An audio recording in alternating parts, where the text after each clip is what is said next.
Welcome, Chelsea. Thanks so much for being on the Yoga Magic podcast. I am so thrilled to talk about the many things that you have to share with Eat, Breathe, Thrive. And thanks for your time. I appreciate it so much.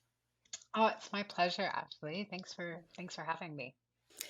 Chelsea, can you share with listeners just a little journey into how you got here, into doing the amazing work that you're doing, however much you want to share, whatever is resonant with you, but really kind of what stuck with you to bringing these worlds of yoga and eating disorder recovery together. Oh, sure. That's a long story, but let me see if I can, I can keep it short. Well, I sit at the helm of a nonprofit that brings yoga to people with eating disorders, and I came to that work personally as somebody that had struggled with an eating disorder for a really long time. Um, Probably from the age of like 10 all the way through to 16. I had a pretty serious bout of an eating disorder. I had a stroke when I was 15 as a result of the Oh, wow. illness. Yeah, Oh. and was hospitalized for almost 18 months. So really, really sick. So when I say that disorder nearly took my life, I mean it. I feel like I touched death's doorstep. And by the grace of whatever's, life or the universe or whatever you want to call it, um, came out of that alive. And I was somebody that went in and out of treatment a lot in my youth. This is common among people with eating disorders, but was in this sort of revolving door of treatment of going into the hospital and coming out of the hospital and into the hospital and out. And even after a year and a half of treatment, I was still struggling a lot. And again, by grace, what what you want to, whatever that is for you, had a therapist recommend I try yoga. And I did, the short story is that the practice changed my life. And it really gave me my life back and gave me, I think more than giving me my life back, it gave me, it helped me find a desire to live again, and a relationship Mm. with my body again. It was tremendously helpful in my recovery, not just in those kind of big, meaningful senses, but also in reconnecting with my body and reconnecting with hunger signals and fullness signals and dealing with a lot of the emotions and trauma that had driven my eating disorder. Um, and I mean, again, how do you, see if I could do this in the quick version? Got better, went to university, studied neuroscience, chose yoga as my area of focus because it was changing my life actively at that moment. And I wanted to understand how it worked and why it was so impactful. And I also didn't tell anybody at that point that I'd ever struggled with an eating disorder. So I was looking at yoga for breast cancer and yoga for HIV, but would never admit that I dealt with an eating disorder, Hmm. that it was valuable in that way. And then I ended up just out of university, deciding that actually the truth was I knew yoga was valuable for people with eating disorders. And that was really what I wanted my life's work to be about. So I I did a crowdfunding campaign, set out to raise $50,000 in 50 days, Wow. which was ambitious and naive probably. But I managed to do it. I got, it took a lot. I ended up, this is again a long story, actually, you'll have to stop me, but ended up on a rooftop, So good. doing a rooftop yoga strike for a few days to get to the finish line. But I ended up raising those funds, and then that was 10 years ago this July, and my organization was born. And I've been doing it ever since. Oh, congrats, 10 years. That's amazing. And like, what a vision. What a vision to have seen that. And my question is really, you had a teacher, but at the time 10 years ago, was yoga part of the recovery world, or was this something that like was sort of unheard of? Oh, it was well, I would not say yoga was part of the recovery world at that time at all. I had a therapist who I think had real vision around that and knew kind of probably personally for her, the power of the practice. And I look back on it now with kind of hindsight and imagine she must have just felt really overwhelmed with my case and was like, what else can I add here? Because therapy alone is not going to be enough. But no, when I stumbled into my first yoga class, I don't remember there being any conversation about the benefits of yoga for people with eating disorders or people in any sort of form of recovery. Maybe a little bit with yoga and addiction. But what I heard about yoga is that it was a way to stretch and breathe, and really often, like more than that, it was a way to lose weight. And if I'm honest, the only reason I went to yoga at that time was because it was the only form of exercise that I was allowed to do. Um, Yeah, so, yeah. I probably went for all the wrong reasons. But it's a really sneaky practice, and I think it often, you might think you're in there stretching and maybe exercising or maybe strengthening your muscles, but actually it's really a subtle practice that might change your relationship with your body and your relationship with yourself. Hmm. For listeners that aren't familiar with really the challenge around something like yoga or some movement in recovery, what is, you talk about it as this like double-edged sword of why wouldn't someone include yoga as a part of their recovery path? And you'd even just said like exercise, like for someone that has no idea, why? Oh yeah, great question. Well, for people with eating disorders, exercise generally is what double-edged sword is probably the right word for it, and that's true of yoga. But physical exercise is a double-edged sword because on one hand, we all know that there are health benefits to physical exercise, but people with eating disorders, and particularly what are called restrictive eating disorders like anorexia. Um, they often use exercise as a way of hurting their body, so burning calories and losing weight to the point that they are no longer able to sustain basic functions. Mm-hmm. Mm-hmm. So in the eating disorder treatment world, clinicians, doctors, therapists have actually, for a long time, would not allow a person in eating disorder recovery or while they're in treatment to exercise at all. And yoga was just kind of lumped into that that kind of group of problem behaviors. Mm-hmm. Um, so they thought of exercise as eating disorder behaviors, and they thought of yoga in the same way. Fun, like kind of a weird, or not a, well, it is a weird fact. I live in the UK now, and there's um, there's a body called NICE, which is the body that kind of sets regulations for how you treat different illnesses, and they actually contraindicate yoga. They actually say do not provide yoga to people with eating disorders Oh, because really? Oh, wow. yeah, so it actually says it's not a very long guidelines, and this is the one all doctors and therapists and psychologists use to treat eating disorders. So I think that's slowly starting to change, but for a long time, yoga was understood to be purely physical exercise, and physical exercise has just sort of been overall. Eating disorder professionals have gone, oh no, that's not a good idea. I will say though, that is starting to shift and change, fortunately. Mm-hmm. Mm-hmm. And I love how much you talk about yoga as a part of community and even, bringing in volunteerism as a part of that path to continue in recovery. Can you talk about those elements that you bring together? Like how do you use yoga for someone that's in recovery? And I guess help me, are people in recovery forever after an eating disorder, or does that at some point you're not in recovery anymore? Oh my gosh, it's a very controversial question. Um, Okay, you I don't have, no, it's okay if you no, don't. no. I get I think the answer to that question, and then I can answer your other one about kind of um, service and volunteering and community in eating disorder recovery.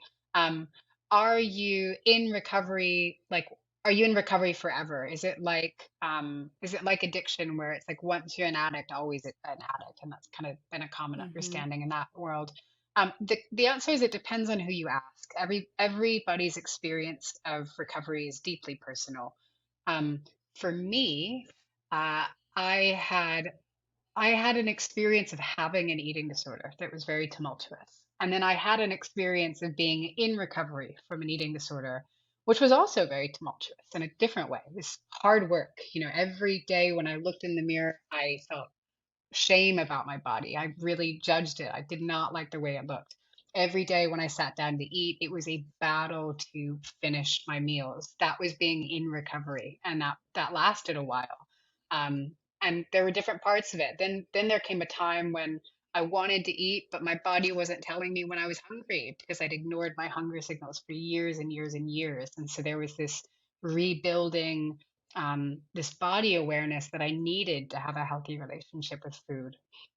And there wasn't a particular moment when that in recovery period ended, but it it did kind of dissipate and a different Mm-hmm. experience emerged. And that was, for me, what the language I kind of, the only language I know to use is, being recovered or no longer having an eating disorder. And it feels meaningfully and substantially different than those other two phases. It's not to say that I don't feel anxiety sometimes or depression sometimes, or that I never ever feel insecure about my body. But it feels so substantially different to those other two periods. Mm-hmm. Um, Mm-hmm. there's a real sense of freedom from what I was experiencing before, and that's lasted for 10 years. It's not to say it's permanent. Who knows? It could show back up, but I think it's Mm-hmm. really, I guess, Thank you. I'll just say I think it's really important people hear that and and know that some people have those experiences. Not everybody, and there's no shame if you don't have that experience. Everybody's experience is different. You might have an experience where daily it's something that you contend with. And there's so many people that have that experience too, but I think for a long time there was no space for different experiences in recovery. There was this I got told while I was in treatment that once you have an eating disorder, you will always struggle with this. So I just think Mm-hmm. it's important that people know everyone has really different experiences of recovery, and Mm-hmm. there's a big, wide open field of possibility for you, um, and the different shapes and forms it can take. Mm-hmm. Thank you for answering that. That's very helpful. Mm. Thank you. Oh, oh God. Your other question was about, I guess, community and recovery. Is that? And really, like how you use yoga as a tool for recovery, life, in the long term. And when I asked this because yoga in my mind, and I think in your mind, is this like capital Y yoga. It's not just asana, right? It's not just movement. It's working with the community. It's spending time in service to others. And I love that you bring those in. So how does yoga, capital Y, work as a part of eating disorder recovery? Oh my gosh, I could talk to you for hours about this. Um, Mm-hmm. I'll zone in on a few things that came up as you asked that question. The first is around relationships and community. Yes, yoga is a physical practice and a mental practice and a spiritual practice, many things. But in today's modern practice of yoga, often people do it in relationship with others, and eating disorders are so tremendously isolating. They're they're so, like, I speak to this from the inside of my own experience, but also in working now with thousands of people over the years. They're so lonely. Often people feel very alone in their struggles, and it's really difficult to climb out of that loneliness when you're in it, because you feel shame and it's scary to connect with others. And there's something really beautiful about a yoga practice in that you're with others, but you don't necessarily have to say anything. There's something deeply kind of embodied about it. You're moving, you're breathing, you're in community with others, but it's not this big confronting thing.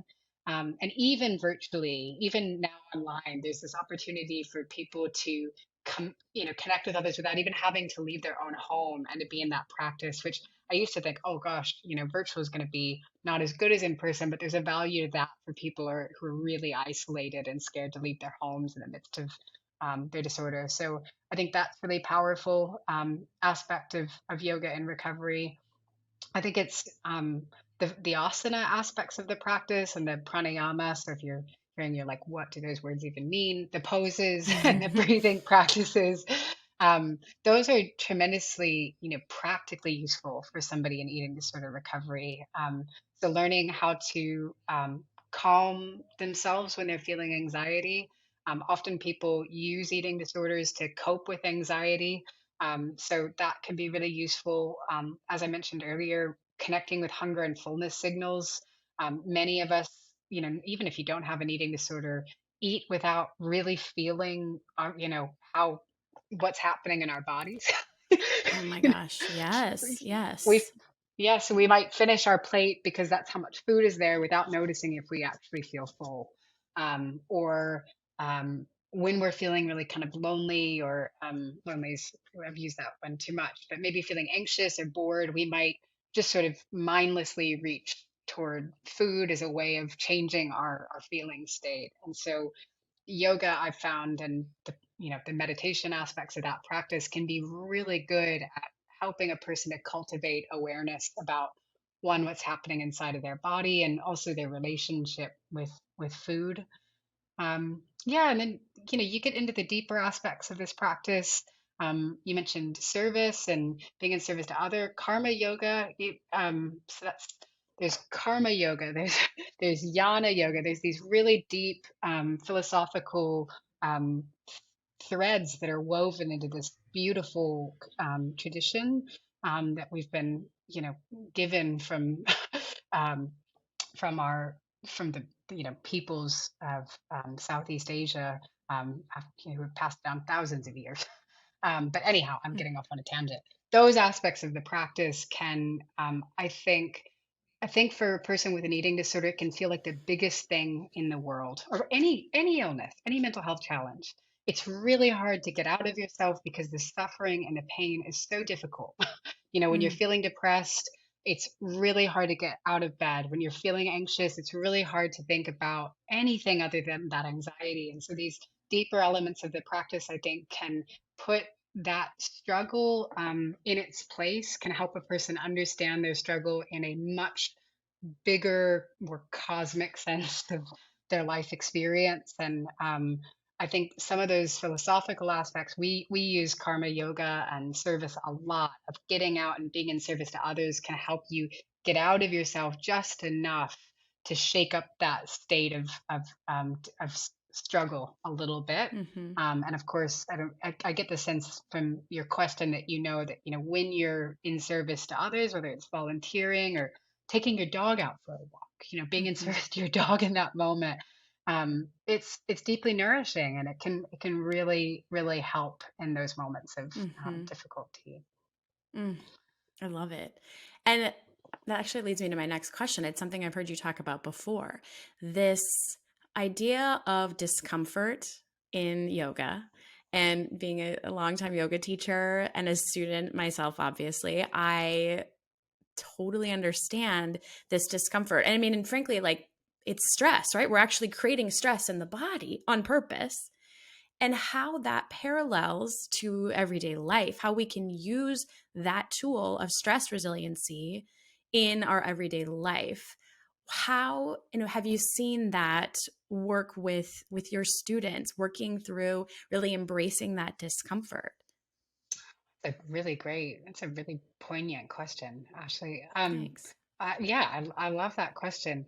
I have. I think one of the beautiful aspects of yoga and meditation is that um, we're invited to notice the patterns of our own mind in the practice, Hmm. right? And when pain or discomfort or stress or difficulty is showing up in our experience, often our mind has really very patterned ways of responding to that. So we might, you know, go, oh, I've had enough of this. I think this is, maybe we're practicing yoga at home on a YouTube video, and that starts to show up, and you're like, oh, I don't really need to do the 30-minute video. I think I'm done. Spend 20 minutes, Yeah. that's okay. I didn't really want to do the whole thing anyway. Or, we start thinking about something else, or we start judging the sound of the voice that is, causing us to do these poses, so judging Hmm. like this yoga Yeah. too, or we start judging ourselves and going, like, oh, I'm not enough. Why can't I ever do this pose right? Or all of those things show up. And I think a really good yoga teacher, and and even without a yoga teacher, a really consistent practice invites us to notice those patterns. And with that noticing, I think they start to shift. So I have seen that show up in my students with eating disorders, most often in the meditation aspects of the Mm-hmm. practice, because that's when they really stir and get, it's during Shavasana, it's during meditations when they start to get anxious, and that anxiety and those patterns show up and they want to run. And so the real benefit of the practice is staying with that and noticing what comes up and noticing those patterns, because I think it helps them do it, like you said, off the mat as well. Mm-hmm. What type of meditation do you work with? Is it sort of like a guided meditation, or do you have people practice? I mean, those thoughts coming in and just releasing them?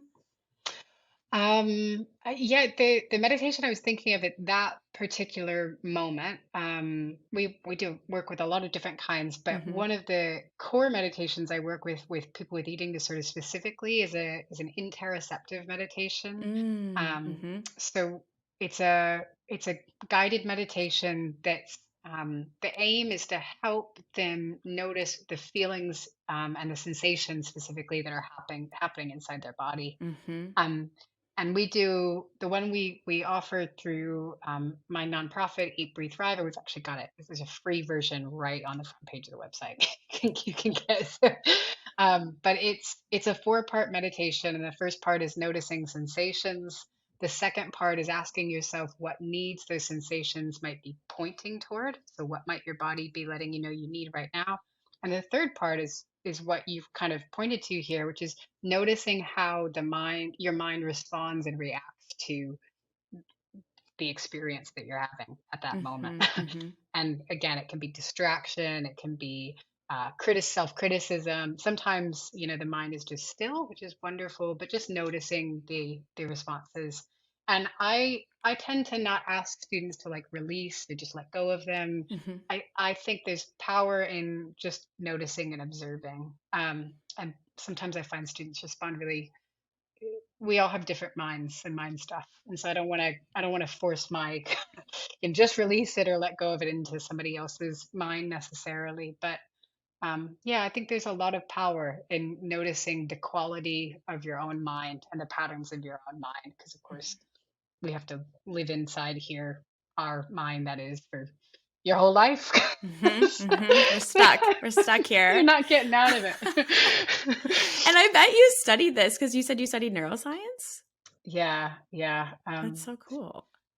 Yeah, I haven't studied that aspect specifically, but a lot of the work I've done over the past 10 years has been looking at the benefits of yoga for people with eating disorders, and also the benefits of yoga in preventing eating disorders.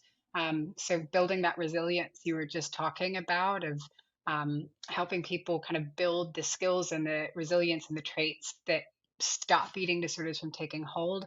And a lot of where you see that yoga having benefits is around those kind of core themes of having awareness of one's body, having compassion towards oneself. Mm-hmm. Um, yeah, I mean, I could go on that for a long That's time. that's something I wanted to I really wanted to ask you about. As a mother, I have three daughters, and something that I think about a lot is my love of health and wellness, of embracing that interoception, like listening to what's happening in the body. And also, have you heard the term an almond mom? This is like kind of all over. It's this idea that like kind of like the toxic 80s mom who was like, here, just have an almond for a snack. And it's tough because I see how these things happen when you are someone who wants to be as healthy and as energetic as you can possibly be, and yet you don't want to pass on any sort of toxicity to your children. You said prevention of eating disorders, yoga as a tool. Do you do this with kids? Is this something that comes up? Like, how does that play in? Like, how might we know when to integrate yoga in order to prevent a potential eating disorder? Yeah, well, I would say probably as early as humanly That's possible. what I As was soon as they thinking. come out of the womb, Literally. get going. Yeah, not necessarily having them do downward dog, but yeah, maybe while they're in the womb even. Um, yeah, I've yes, the answer is yes. We do offer prevention programs to adolescents and kids. And I'm through my work at Give Back Yoga, I'm pretty involved in a lot of the programs that are happening really young, way in elementary school. And I think those are really positive programs. And I guess what I'll say I've learned from our work in schools is that kids kids these days, I can't even believe it, I sound so old saying that. Kids these days oh, kids these days are struggling. Like, this is not new to them. Kids are struggling with eating disorders and disordered eating earlier than they ever have before. Mm, They're struggling with their relationship with their body. Many kids are on social media really early in life, yeah, and yeah. comparing their bodies to others, especially when they're hitting puberty. So we're seeing in clinical settings and eating disorder treatment settings, kids showing up at 7, 8, 9, 10 years old with Oh my gosh. clinical eating disorders, Hmm. anorexia, bulimia. Um, Another one called ARFID is becoming more common. So I don't think it's really ever too early to bring these practices in. And um, part of my work at Eat, Breathe, Thrive has been to, and you alluded to it earlier, to combine yoga with a peer support group format Hmm. and things like volunteer opportunities, so that my idea kind of early on is I want to help people help one another. Had been, while I was in treatment, in a lot of the spaces I was in, I was surrounded by other people that were also struggling. I was surrounded by these, messages that once you have an eating disorder, you always have an eating disorder. And so my feeling is that the earlier we can set up healthy networks, healthy peer groups, and healthy spaces where kids can talk to one another, adults can get out of the way and give them, know, Hmm. Hmm. an opportunity to practice together, a format to have conversations that, about their relationship with their body, about their relationship with food, and give them a little guidance, but otherwise get out of the way. I think that's deeply needed in our Mm. youth right now. This is so serendipitous because I've been reading a lot about this early onset of just mental health in children, these struggles that they're seeing. And a lot of it, the American Association of Pediatrics is associating it with lack of autonomy. Mm. And I'll have to share this article. An economist had really broke it down from like the where they're seeing this in the data. Like there's data. And what you're saying, like giving space for our children to just have community to talk without us hovering over them, telling them what's right and letting them discover it for themselves is so real. And as a helicopter parent at times, like it's hard, but I feel like it's just flooding in this data around giving them that space to grow and learn on their own. And for you to say that as it relates to, how the relationship with their body is changing and growing, I'm just like, oh, that's so perfect. Yeah, I think in both kids and adults, one of the most uh, powerful, God, I'm searching for the word, powerful things that you can give a person in any type of mental health struggle is agency, a sense of Mm, agency, mhm. a sense of one, being at home in their body, but two, feeling as if their body is their own and their life is their own, and empowering them to make choices. Without that, I think we get into a place of not trusting our own mind, of not trusting our own bodies. And so I haven't read the article you're speaking about, but it doesn't surprise me at all. I think it's so, so important we support a sense of healthy agency, not like hands off, you're on your own, not Mhm. not kind of Mhm. containerlessness, but a real kind of empowering whoever it is you're working with, whether they're a young person or an adult, to not a coddling, not a oh well you're struggling with this, and so it's a this is your body and this is your mind and this is your life, Yeah. and Yeah. really I think fostering that is critical to mental health. Mhm. I want to switch gears a little because there are a lot of listeners that are yoga teachers that listen to Yoga Magic. And I remember in my teacher training, this topic did come up. If someone they're actively in recovery, or suspect that there might be an eating disorder present, what do we do? And nobody really had good answers. The facilitators didn't. It was an area that, like, hey, this is tough. We don't really want you to get into it. And I think that's probably right. Like, as a teacher, we're not skilled to be doing any sort of intervention. However, as a teacher, I want to serve everyone, and I know other teachers do as well. How can we, as a yoga teacher, use language and supportiveness to help those that are at a yoga class that are potentially dealing with recovery, or there is some eating disorder relationship present? Is there anything that we can do, or do we just say no? There isn't. I I mean, I may be different than a lot of people in this opinion, but I think that saying, "Oh no, we it's not our place," is a little bit of a cop out. I agree. Okay, I because do. That's I why I have not you a little here. bit, not a little bit, a lot. Okay. I think we can do better as a profession, as a group of carers, as a helping profession. This like, oh well, it's not our role to diagnose. I'm not asking you to diagnose. I'm Sure. asking, I'm asking you to be a human when you see another human being that's clearly struggling. What I come down to is my first responsibility as a yoga teacher is to keep my students safe, is Mm, to offer a safe practice. That's like fundamental. We've got a whole lot on top of that, but fundamental, it's safety. Make sure there's safety there. So I say when I'm speaking to kind of a bunch of yoga teachers that I don't know if you're offering vinyasa practices or heated practices or restorative yoga practices. One thing I'll just flag, and you know, I've led entire courses on this, so I can't speak to it in depth in a short period, but eating disorders have the highest mortality rate of any mental illness. wow. So, yeah, highest mortality rate of I any didn't know mental that. illness. And the principal reason for that is that cardiovascular complications are very common with this illness.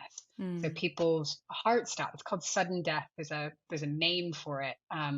Sudden death and eating disorders. So and it's actually not from it's not just from being underweight. People can have cardiovascular complications when they have an eating disorder, even when they're at and above a healthy weight. mm, Um, so there's two big killers in eating disorders. It's cardiovascular complications, which is the biggest, and then second to that, a close second is actually suicide. mm, Suicide rates are incredibly high with eating disorders. People with anorexia are 18 times more likely to die by suicide than the mm, general population. So um, I bring that up just to kind of that's why I don't gloss over it when I know or I am concerned that one of my students is struggling with an eating disorder.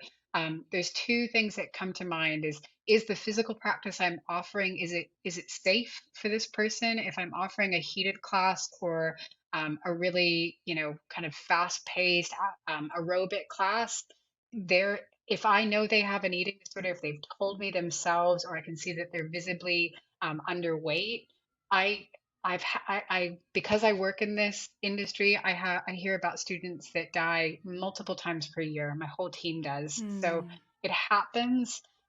So I that's my kind of big thing.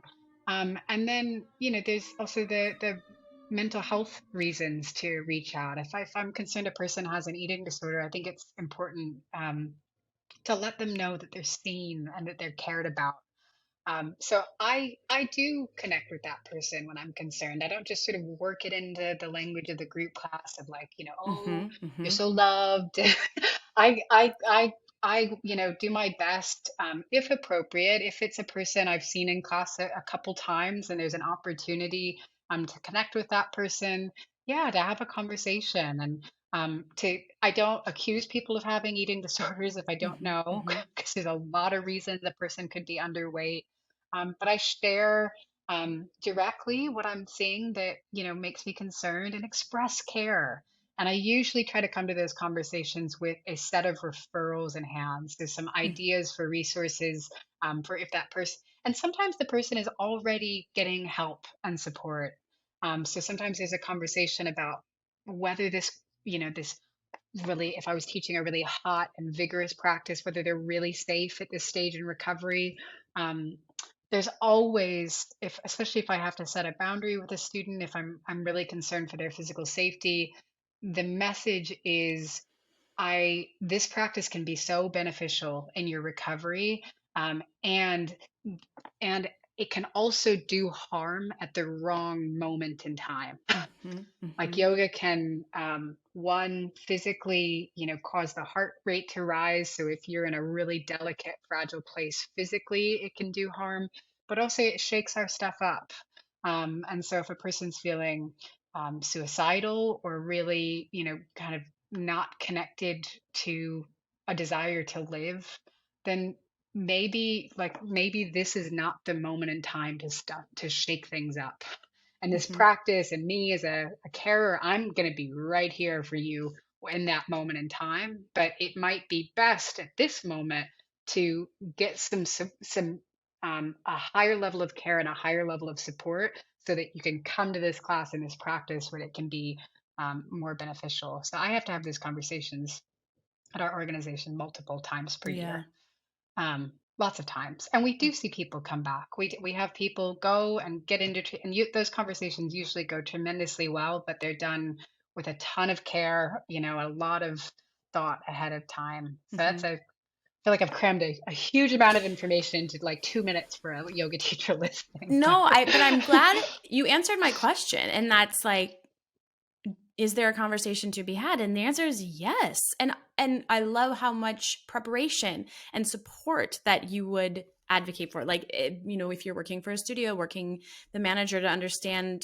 this is something that like we're aware, because usually, and what I've seen is like we see this particular person regularly and we formed a relationship with them. And so it does make sense, if that conversation hasn't already come up, to ask them, how they're doing, how, and like you said, be direct. It is a very tough position to be in. And I imagine with you at the studio, or that, within the programs that you're at, you're having it more commonly than someone like me who's just teaching public classes. But I do see it.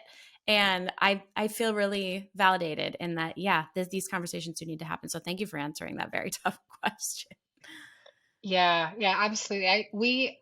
I go into this in, I'm not just trying to pitch a course here, but I do go into that in real depth in some of our courses and have some resources. But what I'd say for a studio owner is it it might be a good idea if you're seeing this show up a bit and it's something that's kind of in your uh if it's enough that you're listening to this and you're going, oh, this happens a lot, how would I handle this? It's a good idea to develop some relationships um, with mental health professionals in your area so that you've got Yes. somewhere to refer to. That's a really simple thing. Is just having a network of professionals that you know and you trust that you can refer people to, not just a hotline, but and that can be easily done. It's a search and then a call, and it's just like, hey, we're a local studio. We see some people with eating disorders. Sometimes I see that you treat people with eating disorders. Are you accepting clients? Do you offer a sliding scale for people that are having financial difficulties? What's the process if I want to refer somebody to you? It's really Mm-hmm. easy. They're generally thrilled to help you. And just having those relationships warm before that person walks through your door can be a real boon to that process. And they might educate you even more than I am, like I Mm-hmm. can do right now around the best way to handle Mm-hmm. those experiences. Mm-hmm. I think like any helping professional, a coach, a yoga teacher, there's so many, hats that we wear that is not going to ever be a problem to have referrals, to have resources, to have a community of healers for people. If we're going to be helping, we do it in community, right? 100%. Yeah. And to that point, staying in your lane, whatever that is. Mm-hmm. I'm a yoga teacher and I'm a yoga therapist, but I'm not a mental health professional. Mm-hmm. My role is not to diagnose or offer treatment. And so I can offer a practice that can be tremendously useful and tremendously complementary to psychological treatment. But if I've got a student that is dealing with a severe eating disorder, it's above my pay grade if I'm offering alone. I've got to work in a team of, as you say, healers, who can help address those other components of the illness and help that person get better, which is Help them the get goal. better. Yeah. Mm-hmm. Last question before we talk about just what you have coming up, which is so much. This show is specifically works with self-care practices, self-discovery, and it falls under the arch of health and wellness. And health and wellness is so buzzy, and there's lots of opinions. And somebody who's immersed in it all the time, I have lots of opinions. And yet I hear from listeners and I get to work with listeners who are in recovery that struggle with this world of health and wellness, of self care, and how it's been presented to them as something that they have to do, that they have to stay up with the trends.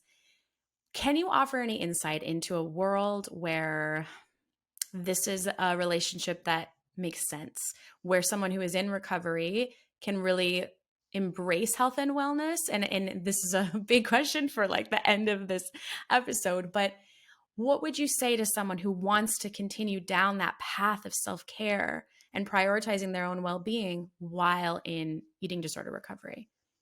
Mm. So you're kind of asking about like how does a person in recovery navigate a space that sort of uh, got all kinds of little bombs hiding underneath things of Yes. toxicity and yeah, and kind of Diet yeah. culture, Okay, like got it. Okay, dressed up as yeah. something else, As right? health and Like wellness and self care. Yes. Yeah. Well, I mean, to be honest, I've managed that by keeping one foot planted firmly on the ground the entire time, so not taking a full leap into health and wellness culture, kind of one foot in, one foot yeah, out yeah. personally. For that reason, I think this conversation about health and wellness culture, you know, being, in bed with diet culture and having a lot of really body toxic elements that make it very difficult for a person to navigate recovery. I think this is a conversation that needs to be had in our space. Um, I, I guess my answer to that is eyes wide open, and also just to give yourself permission that to navigate your health and your wellness and self-care. And they're deeply personal. I know we've got Mm-hmm. social media and Instagram and all this kind of stuff, but health and wellness and self-care are personal to you. So allowing yourself to seek out yoga practice if that wants, knowing that, and kind of trusting yourself back to that agency piece, that if you walk into a yoga studio that's promoting a you know juice cleanse to rid yourself of the toxins, you can walk straight back out and go, no, thank you. And you can also walk up to the studio owner and have a conversation about, why you think that's problematic Mm-hmm. you don't have to, but I think giving yourself permission to, and kind of trusting yourself that you can navigate this space to the tune of your own beat and your own kind of melody within you, is really important. And also, I I try my best to disentangle the practices of yoga, of meditation, of self-care, um, of nourishing one's body from the culture and the kind of pizzazz around it and the performative elements of that Hmm. culture. Um, so that's my own personal approach. I'd say be wary of diet culture kind of masquerading as health and wellness. Yep. Be really wary of that because they use all kinds of convincing, ways. They're like, oh, well, science says blah blah blah. So you've got to keep your eyes open and know that if you've had an eating disorder, going on a diet is really the worst thing you can do. Fasting is really the worst thing you can do. There's no amount of recovery that is going to be like, oh yeah, it's a great idea to starve your body for 30 days. um, um, yeah, and then know that there's like loads of spaces in this culture that are actively working against these trends. Hmm. So you Yes. you can find them. There's teachers out there, there's communities out there that are working, yeah, to one combat that and also create really safe and supportive spaces for not just recovery, but like true health and wellness and mental and physical health and wellness. Hmm. So that's my little That's great. soapbox on It's a that. great answer. No, I'll take the soapbox because it's a world that we both live in, and it's very interesting as it continues to unfold and how to be discerning as it just gets, more prominent everywhere. But thank you for answering that. And I want listeners to connect with you because you've just, again, like so much insight and are helping so many people. And I love that so many of your offerings are accessible to everyone. They're all over the world. Can you tell listeners where they can connect with you and maybe some programs coming up?